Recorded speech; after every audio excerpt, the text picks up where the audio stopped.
Joined now by the director of the National Institutes of Health, Dr. Jay Bhattacharya. Good morning to you, doctor. Good morning.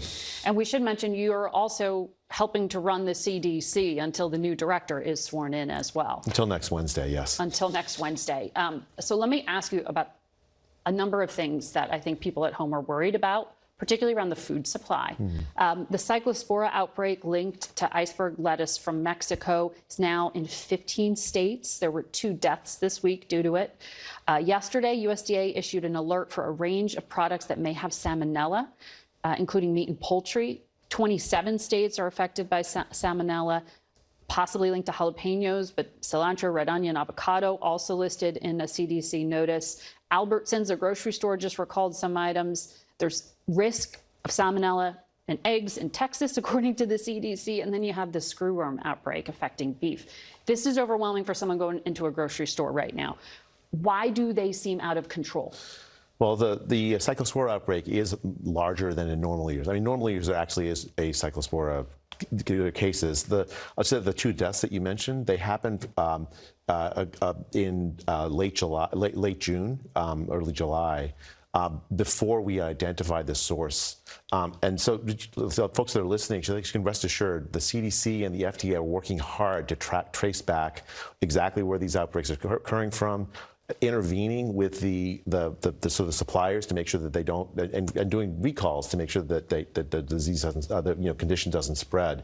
I mean, it's tough. You go to a grocery store, you buy lettuce, and you say, okay, can I buy the lettuce? Yeah. And what I say to folks listening, we're working hard to make sure that the contaminated sources don't get onto the shelves. And if you're worried, you can buy the lettuce, but make sure you wash it carefully. You don't eat the outer leaves. And if you're really worried, just cook your vegetables. But we're not hearing from the FDA. I mean, should there be a restriction on imports from central Mexico right now? It seems like a lot of things are tied back. Yeah, I mean, I think the key thing is that when we find a contaminated source, we intervene. I can't speak for the FDA, thank God. It's just the NIH and CDC. But I can say that the folks who I have worked with at the FDA they're a great team of folks that are tracking back and finding the source of these outbreaks. And for cyclospora specifically, it's complicated because for technical reasons, it's more difficult than if it was just a bacteria to find the exact source. But they've done a great job finding it, and they've been cooperating with the CDC team that I've led the last few months to try to identify the source. And it's what we know now is because of that hard work that's gone on. But there are also a number of other health issues, including measles cases now at their highest level in 35 years. The CDC says only 10 U.S. states have measles vaccine coverage rates above the 95% threshold in the prior school year. That is so key because that is, as you know, a marker for basically a way to stop transmission, herd immunity. Do you believe that the federal government needs to make a really full-throated push to tell parents, go get your kids vaccinated with the MMR vaccine? One of the first things I did as CDC director, I think it was back in February of this year, was that there was a big outbreak in South Carolina. And I went on, I don't know if TV is the right word, but I went on camera and I recommended that the best way to end the measles outbreak there was to have their parents vaccinate their kids for measles. Yeah. And the outbreak has now ended in South Carolina, in part because of that. There's been a lot of outbreaks, not just in the United States, but around the world. Yes. And a lot of that has to do with sort of a collapse in sort of public trust in a lot of public health measures that occurred during the pandemic for reasons we can discuss. For me, the most important thing is to try to regain that trust. Right, but why not? You can have TV ads. You can have something that's more of a national push. It was notable last week that Secretary Kennedy went on television and did say parents should get kids vaccinated for measles because it's effective at preventing infection roughly 97% of the time. That was a change for him. He has not always been that clear, as you know. Why not blast that across the airwaves of America? I mean, I think that I've done my best to try to do that. Every time anyone's asked me about vaccinating their kids for measles, I say exactly that. The best way to protect your kids from measles is to get the vaccine for measles.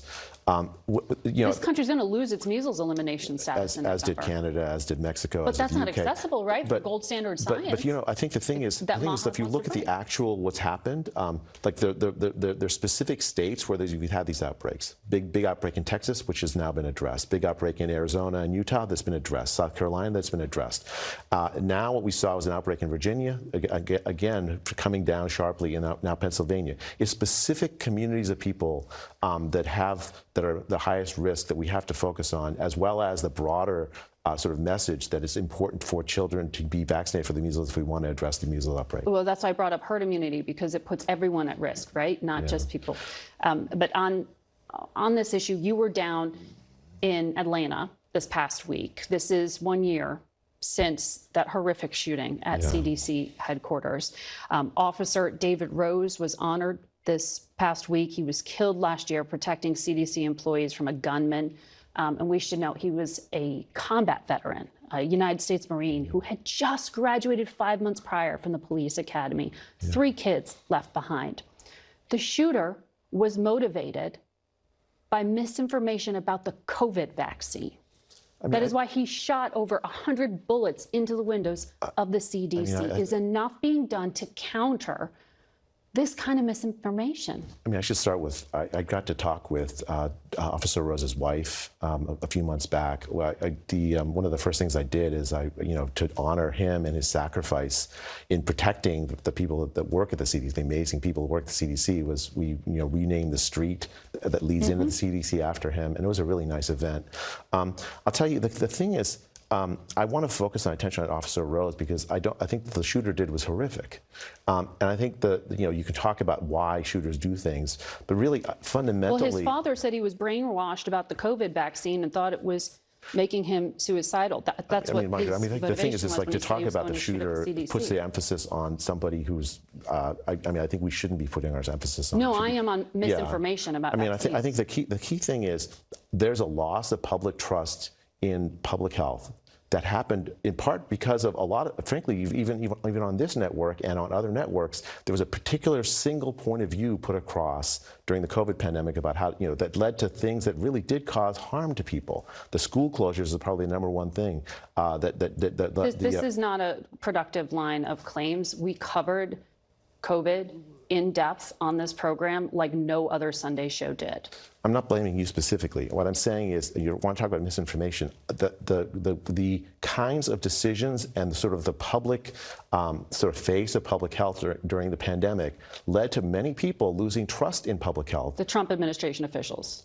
No, I mean like Biden. So Biden, for instance, the censored pandemic me. began under the Trump administration. But during just so we're clear, the Biden administration censored me. Right? They sent out direct attacks on people who disagreed on the COVID, on sort of whether the COVID vaccine stopped it. RFK Jr. called the COVID vaccine the deadliest vaccine ever made. That is misinformation, and we're not being clear about that. And I think that is dangerous. People lost Wouldn't their you jobs, agree? Margaret, because the Biden administration censored people and said, look, you can't even talk about COVID vaccine harms.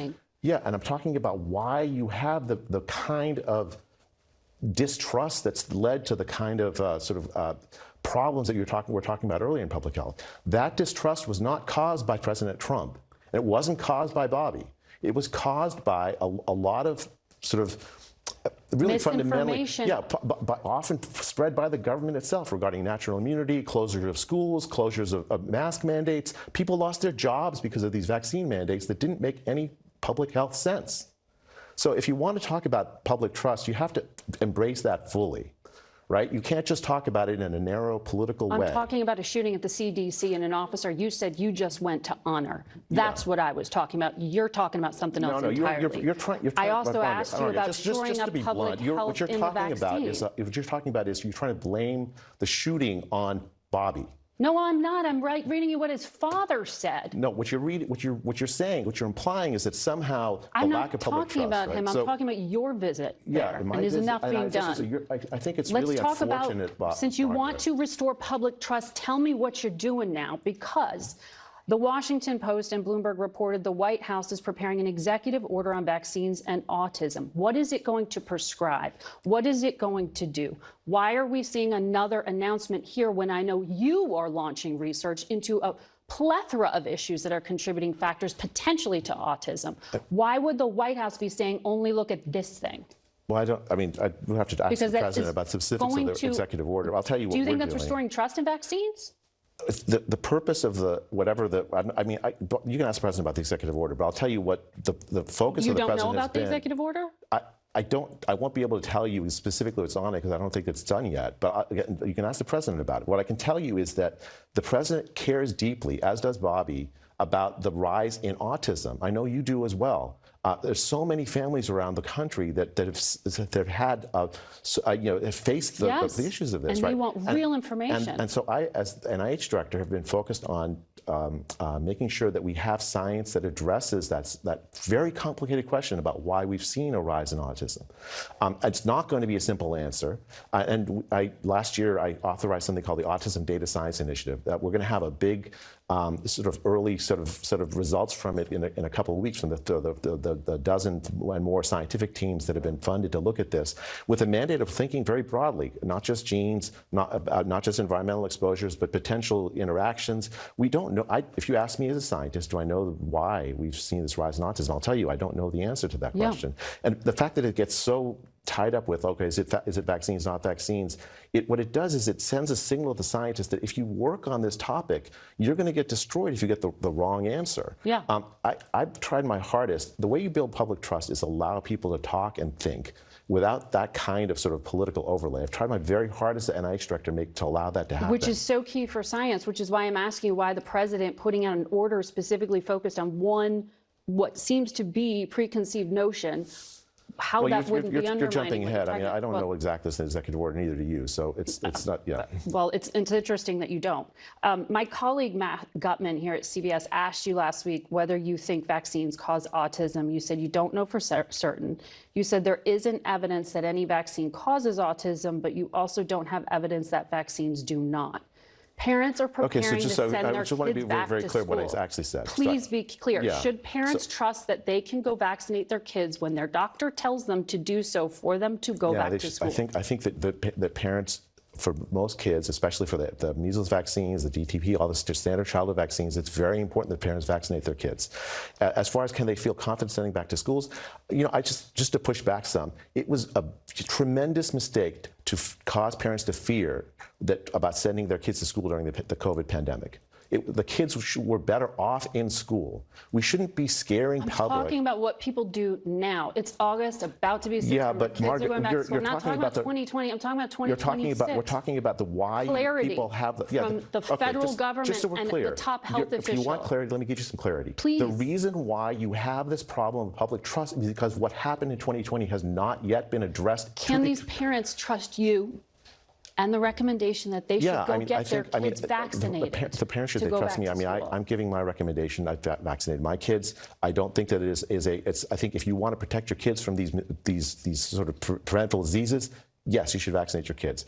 But it is even more important that these kids go to school. Mm-hmm. That in no way, shape, or form should this show or any other show like it perpetuate the idea that sending their kids to school is worse because there's going to be some health risk there, when it's just not true, right? If you want to protect your kids from those preventable diseases, vaccinate your kids. I've been very, very clear about that. But it is a mistake, and it contributes to the lack of public trust if you sort of fearmonger around, oh, if you send your kids to school, well, you might be around unvaccinated kids.